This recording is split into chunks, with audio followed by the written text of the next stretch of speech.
दोस्तों, अगर आप एक एम्बुलेंस सर्विस प्रोवाइडर हो और आप एक नया एम्बुलेंस स्ट्रेचर खरीदना चाहते हो तो ये वीडियो ज़रूर एंड तक देखिए, क्योंकि इस वीडियो में मैं आपको 6 ऐसी कॉमन गलतियां बताने वाला हूँ जो अक्सर एम्बुलेंस ओनर्स नया एम्बुलेंस स्ट्रेचर खरीदने के वक्त कर बैठते हैं और बाद में पछताते हैं। मिस्टेक नंबर 1, बिना वारंटी का एम्बुलेंस स्ट्रेचर खरीदना।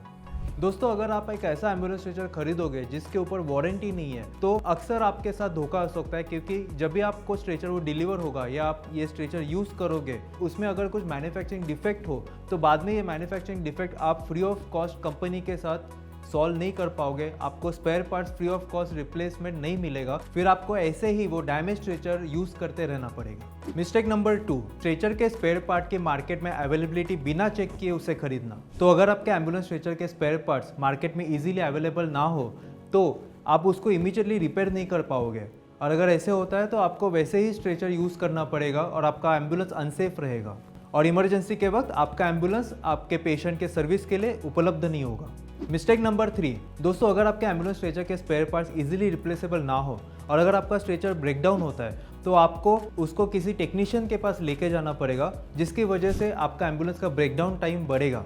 तो इसलिए आपको ये इंश्योर करना चाहिए कि आपके एम्बुलेंस के स्ट्रेचर के स्पेयर पार्ट्स इतने ईजी टू रिप्लेस हो कि आप खुद भी उसको रिपेयर कर पाओ। मिस्टेक नंबर 4, दोस्तों, अगर आपके एम्बुलेंस स्ट्रेचर में self aligning castor wheel design ना हो तो वो एम्बुलेंस स्ट्रेचर अनलोडिंग में आपको शायद दिक्कत दे सकता है, वो स्मूथ ना हो अनलोडिंग में, ऐसा भी आपको एक्सपीरियंस आ सकता है क्योंकि उसके व्हील्स अटक सकते हैं एम्बुलेंस फ्लोर पे। तो आपको ये इंश्योर करना चाहिए कि आपके एम्बुलेंस स्ट्रेचर में self aligning castor wheel feature definitely हो। मिस्टेक नंबर 5,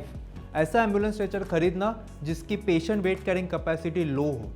दोस्तों, इंडिया में हर चौथा बंदा ओवरवेट है। इंडिया ओबेसिटी इंडेक्स में 3rd रैंक करता है ग्लोबली। तो अगर इंडिया में आप एक लो वेट कैरिंग कैपेसिटी का स्ट्रेचर खरीदते हो तो आपका स्ट्रेचर 1 से 1.5 साल के अंदर ही खराब हो सकता है, और अगर उसके स्पेयर पार्ट्स भी अवेलेबल ना हो तो शायद आपको ऐसा डैमेज स्ट्रेचर ही यूज़ करना पड़ेगा,